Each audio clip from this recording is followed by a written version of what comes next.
Have you heard of Project Looking Glass? This is a CGI rendering straight from the whistleblower's brain, and it is said to be a device that was captured right along with Saddam Hussein in Iraq. And the military men and scientists say that that might just be the reason why the Iraq War took place.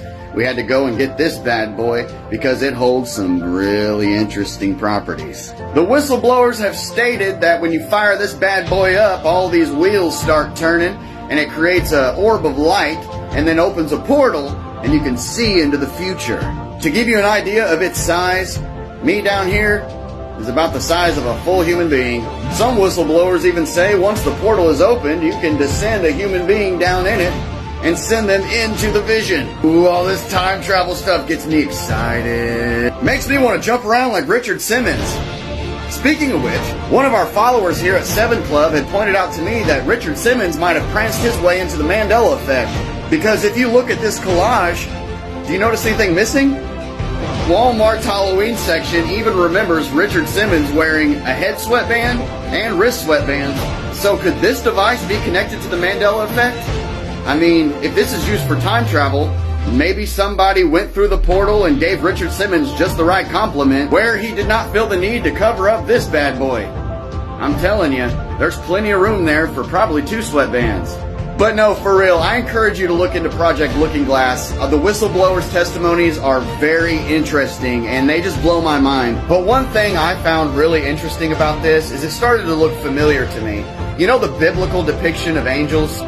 This is a CGI rendering of Ezekiel 1:4 through 28 depiction of what angels might look like. And what do angels do in the Bible? I mean, they bring visions, right? And this thing, what does it do? Brings visions.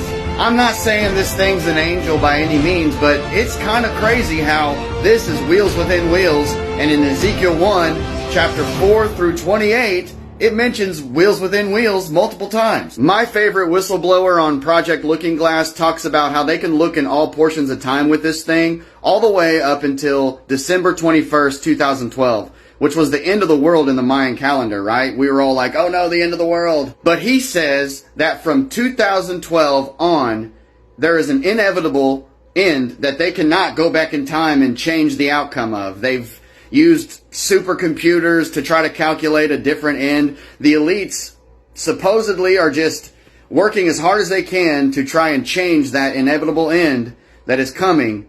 And I believe that that is biblical prophecy, that is that inevitable end. Because he's very vague, but he describes it as a game of chess. He says, imagine the evil versus the good in a game of chess, and the evil's looking at the board and sees that in 7 moves, he has lost the game. It's end game. And the good guy's sitting there looking at the board knowing that in 7 moves, he is going to win. And the enemy's looking down, just prolonging the game. And that's where we're at right now, prolonging the game. And the only thing he really gave us in that moment was, because the interviewer was asking, like, what is it? What is it? What is the end? And he goes, let me just say this. Everyone is going to wake up to all of the truths. And if you're watching our channel, if you're here at 7 Club and you're a part of this community, you know what those truths are.